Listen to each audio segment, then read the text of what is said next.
1 roi 2, 36, 37. Ça vient? Amen. Le roi fit appeler Samuel. Quoi? Le roi fit appeler Shimei. Voilà.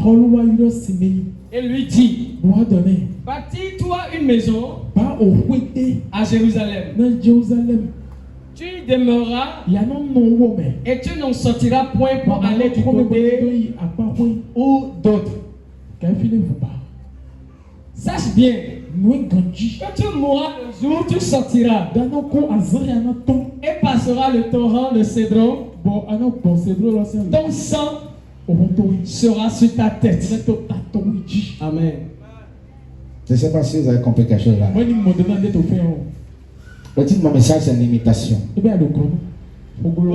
L'imitation.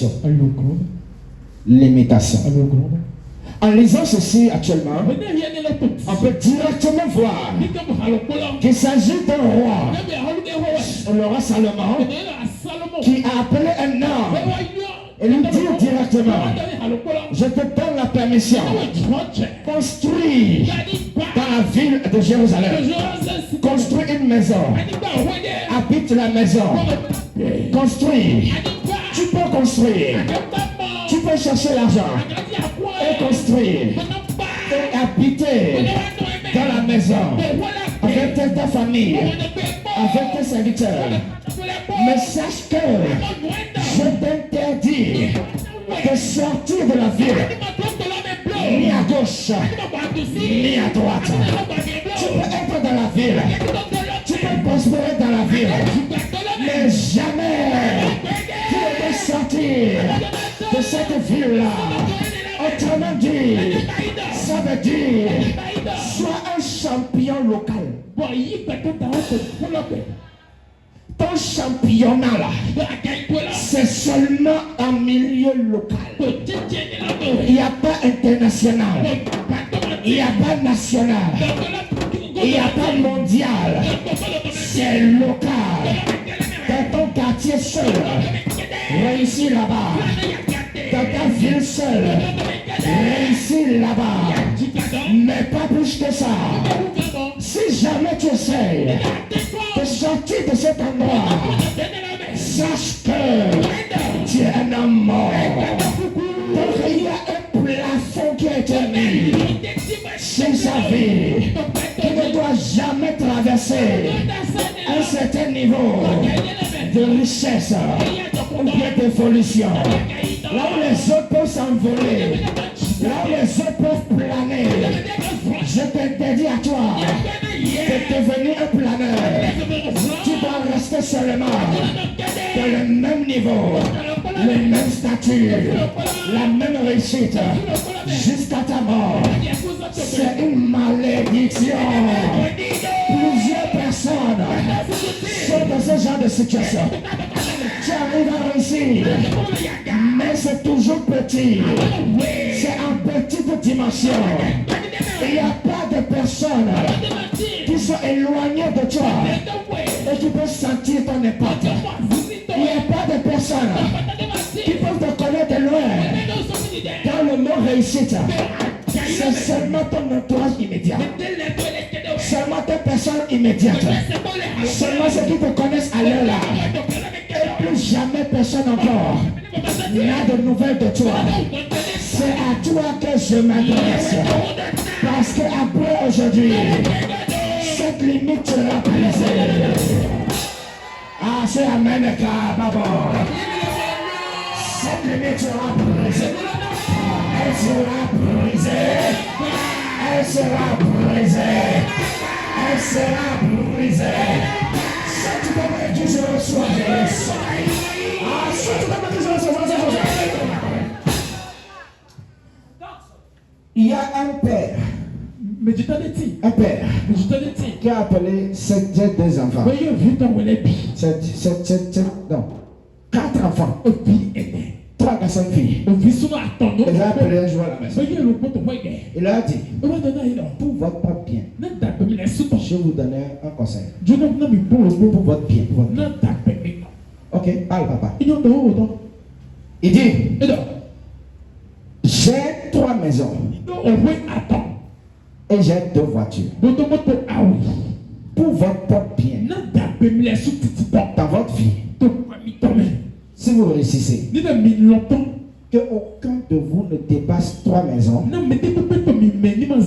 voitures. Vous pouvez avoir 2 maisons. Mais n'ayez pas 3. Vous pouvez avoir une voiture. Mais n'ajoutez pas la deuxième. Que personne ne me dépasse. C'est votre bien, je vous dis ça. Vous êtes d'accord? Ils sont partis.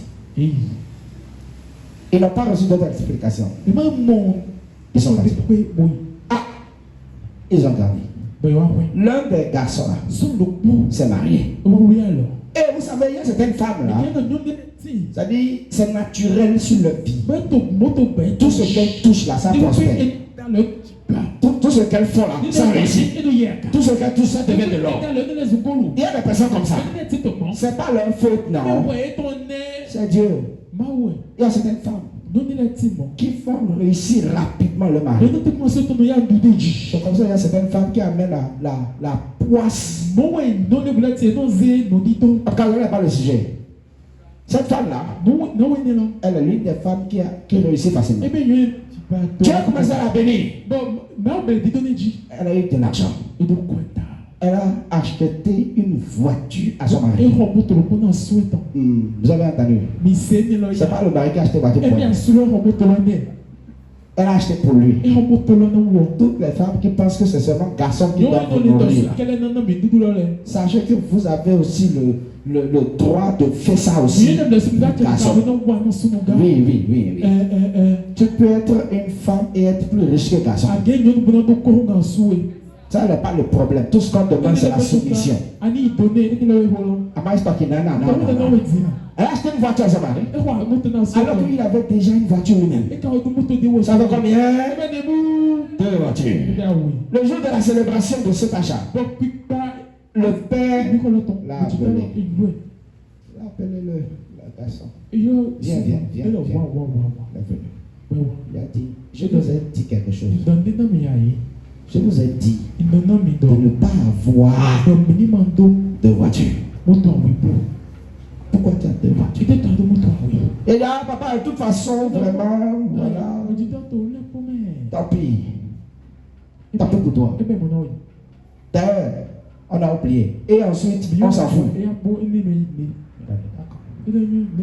Il est parti.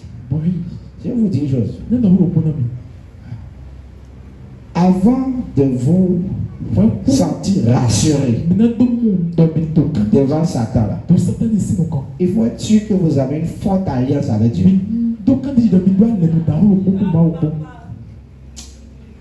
C'est-à-dire, interprétez-vous ça. Je dis ça à ton voisin. Interprétez-vous ce que je viens de dire là. Parce que vous n'avez pas entendu ça. Dis à un voisin qui n'a pas entendu ça. Interprétez-vous la chose bien là. C'est-à-dire, avant d'embêter le diable, sois sûr que tu es. Donne-lui.